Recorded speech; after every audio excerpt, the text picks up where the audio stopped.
سوال دی د صلات التسبیح په باره کې صلات التسبیح شته او که نه دا سوال مانه په ډېرو موقعو سره په ډېرو موقعو کې شوی دی امام ابو داود رحمه الله دا روایت راوړی د عبدالله بن عباس نه رسول صلی الله علیه وسلم خپل تره عباس ته دا ویلي وو وایي زه درته یو کار ښیم که دا دې وکړو غفر الله لك ذنبک الله به درله ګناه وبخي اوله و آخره شاتني ګناهونه را روان ګناهونه قدیمه و حدیثه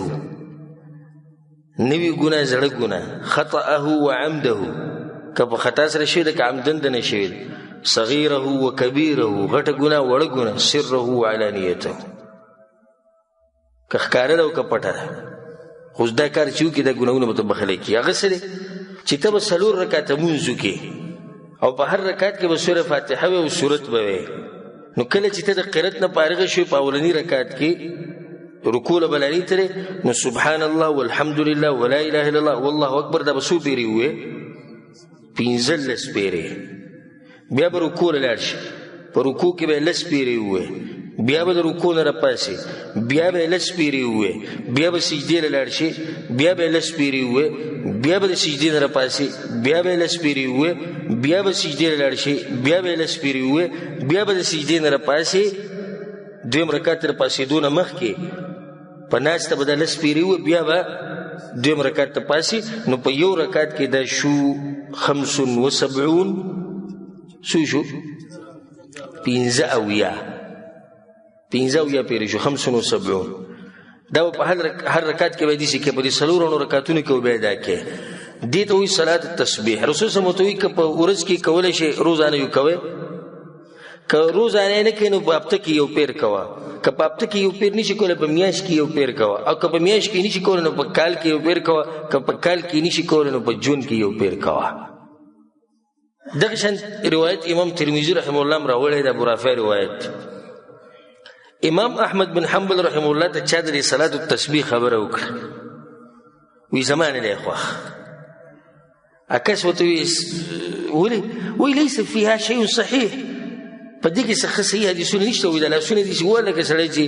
لکه یو کار یې بدي شي نشته پکې حدیثونه پکې نشته دې کې د علماو اختلاف ته بعض علما وایي چې حدیثونه ضعیف ته خو چې ضعیف راجمه کې څه نه څه دي جوړېږي خو راجح خبره دا ده چې دا مشهور محدثین او مشهور امامان د دین هغه د عمل ته بدعت وایي امام نووي رحمه الله دا خبره کړې ده وایي د دې دا حدیث چې دا کمزور دی او دغه شان چې دی شیخ الاسلام تیمیه رحمه الله دا کمزوري کړي امام عقیلی وایي دا غټ محدث تیر شوی دا غټ امام تیر شوی دا هغوی په دې کې صحیح حدیث نشته شیخ ابن عثیمین رحمه الله وایي په خپله فتاوه کې وایي ما ته راجح خبره دا ښکاري چې صلات التسبیح بدعت دی د 4 خبرو د لاسه اولنۍ خبره دا ده چې اصل په عباداتو کې دا دی چې نه به کې مګر دا چې دلیل مضبوط نه په دې باندې مضبوط دلیل نشي ټول کمزوري حدیثونه دویمه وجه وی دا ده چې د حدیثونو په خپل هم د یو بل سره ټکره وخوري بعضو کې فضیلت یو شان دی بعضو کې بل شان دی دریمه وجه دا ده چې د دین چې څومره مشهور او مشهران امامان دي یو پکې هم دا نه دي ویلي چې دا مستحب دی او کوئ څلورمه د ډېر ناشنا خبره شیخ ابن عثیمین کړې ده وایي که چېرته دا صحیح ثابت وي نو دې امت ته به معلوم وي ځکه چې دومره غټ فضیلت پکې دی چې تېر شوي راتلونکي ګناهونه ټول بخلی کېږي زړه او نوي غټه او لویه ښکاره او پټه او هغه دې د امت بعضو خلکو ته عمل معلومي بیا خو پکار چې دا عمل سم مشهور وي په دې امت کې او دومره وخت رسول صلی الله کړی چې په عمر کې یو پیر کوي نو چا خو به کولی به په عمر کې یو پیر که نه دا فضیلت خو به نه پرېښودی